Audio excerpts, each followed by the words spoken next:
Hosea Kabanata 13.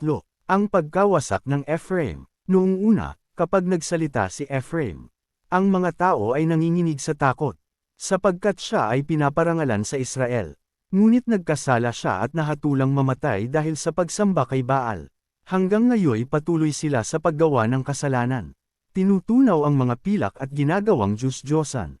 Pagkatapos ay sinasabi, maghandog kayo rito, at halikan ninyo ang mga gayang ito.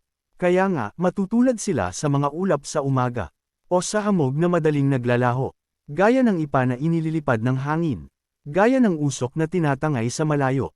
Sinabi ni Yahweh, ako si Yahweh na inyong Diyos. Ako ang nagpalaya sa inyo sa Ehipto. Noon, wala kayong ibang Diyos kundi ako, at walang ibang tagapagligtas maliban sa akin. Hinalingga ko kayo sa ilang, sa lupaing tuyo at tigang. Ngunit nang kayo'y mabusog ay naging palalo, at kinalimutan na ninyo ako. Kaya naman, kayo'y lalapain kong gaya ng leon, gaya ng isang leopardong nag-aabang sa tabing daan. Susunggaban ko kayo, gaya ng osong inagawan ng anak. Lalapain ko kayo gaya ng isang leon, gaya ng paglapa ng isang hayop na mabangis. Wawasakin kita, Israel. Sino ang sasaklolo sa iyo? Nasaan ngayon ang iyong hari na magliligtas sa iyo? Nasaan ang hari at ang mga pinunong sa akin ay hiningi mo? Sa galit ko sa inyo'y binigyan ko kayo ng mga hari, at dahil din sa aking puot, sila'y inaalis ko. Inilista ko ang ginagawang kalikwan ni Ephraim. Tinatandaan kong mabuti para sa araw ng paniningil.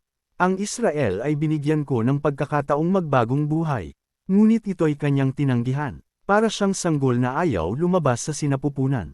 Siya'y anak na suwail at mangmang. Hindi ko sila paliligtasin sa daigdig ng mga patay. Hindi ko sila paliligtasin sa kamatayan. Kamatayan, pahirapan mo sila. Libingan, parusahan mo sila. Wala na akong nalalabing awa sa kanila. Bagaman siya'y lumagang gaya ng tambo. May darating na hangin mula kay Yahweh. Ang hangin silangang nagbubuhat sa ilang. Tutuyuan ang kanyang mga batis. At aagawin ang kanyang yaman. Mananagot ang Samaria, sapagkat siya'y naghimagsik laban sa Diyos. Mamamatay sa Tabak ang mga mamamayan niya.